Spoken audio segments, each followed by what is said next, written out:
Hello! Today I wanted to show you the Pokémon Crochet Book by Sabrina Somers. This hasn't been out all that long, and I wanted to go through it today to give you an idea if this is a book that you'd be interested in getting for yourself. And then after we go through the book, I'm going to show you a completed project. One of the things I like right away about the book is the size. So it is big enough that when you're looking at the pictures on there, you can actually see some really clear details. The price in the US is $19.99 and in the UK £14.99.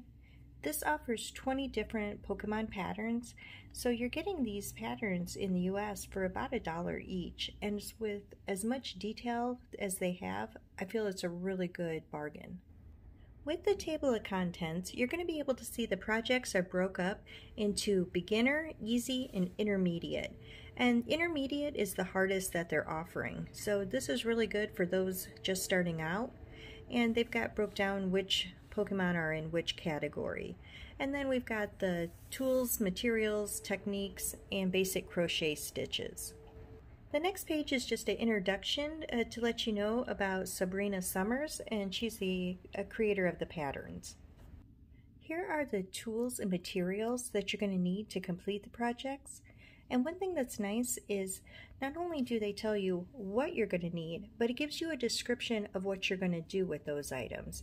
So it just gives you an idea when it comes to the metal, wire, or pipe cleaners, where you're going to use it and what you may want to opt for if there's going to be smaller children playing with the toy.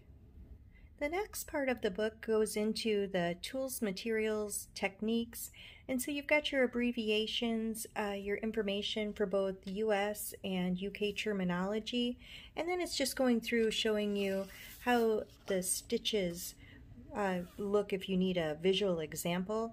And the pictures are really big and colorful, so you're able to really see what they're trying to show you in each of the little photos.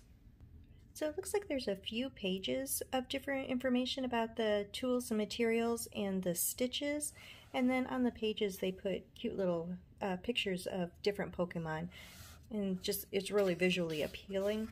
And then in the next one we've got Squirtle, so another page of stitches and then how to do a color change. And then another one, this one has Eevee, and so it looks like that's all the pages for all of the tools and materials. And then when we turn the page, we're going to start looking at the Pokemon in the book. So here we are with our first Pokemon, Gengar. And you'll see that they've got the official colors, so you'll be able to match whatever yarn you have up to see if it matches the colors. And then down here in materials, they also say which actual brand and color that they use. So here it's 90 grams of purple yarn, and she used Lana Grossa Coton 74, and here in the thin black yarn, Rico Essentials Crochet 12. And so it kind of gives you an idea of what colors you need, and then if you want to know exactly what colors were used, you'll be able to try to get that matched up. And we've got the National Pokedex, so you get a little bit of information about the Pokemon, and then a little description. Down here, they've got templates, so you can make sure you get just the right size for any of the felt pieces. And again, if you look, you can see the head, body, leg, and fingers and toes, so you get really good size photos to be able to see if what you're making matches up to what the creator was intending.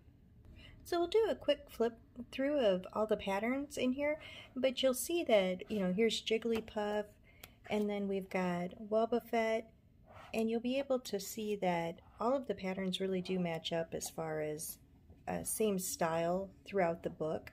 So you'll always have your templates, the colors that you're going to need, and really good photos of how to make each project.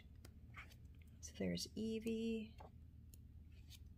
Flareon, and again they're all in order as far as their level. So you started off with the beginner, and then you're moving on to the easy, and then as you go it'll start taking you into the intermediate. And there's just really good choices in here as far as which Pokemon were put into the book, and you know, they're the ones that are really popular. And I'm hoping that another book will come out. There's a few more I'd like to, you know, hopefully be able to make. And I really like the size and the style of the projects that Sabrina Somers made. But that is what is inside the book. And next I'm going to show you a completed project. The Pokemon I chose to create was Snorlax. This is absolutely one of my favorites. I just think he's absolutely adorable. And this was one of the easier patterns in the book to do. So something I could just kind of go through quickly and make up to show as far as like the size of the project. And this is my hand, which is pretty standard size hand.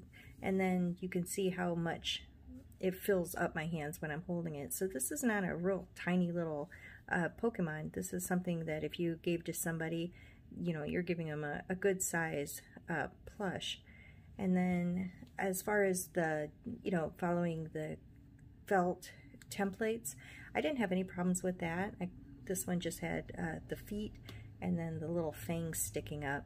And another thing is I was going through and looking, and none of the projects use safety eyes.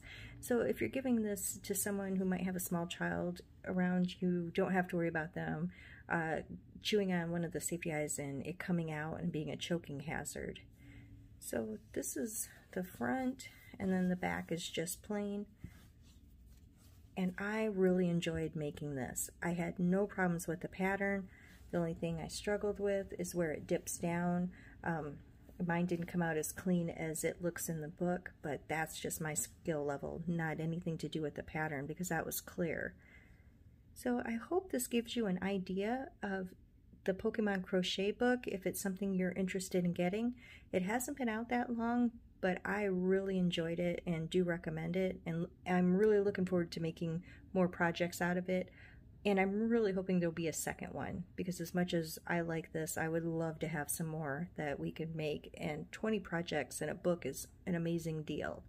Well, that's everything with this book, and I hope you enjoyed the video, and I hope you have a great day.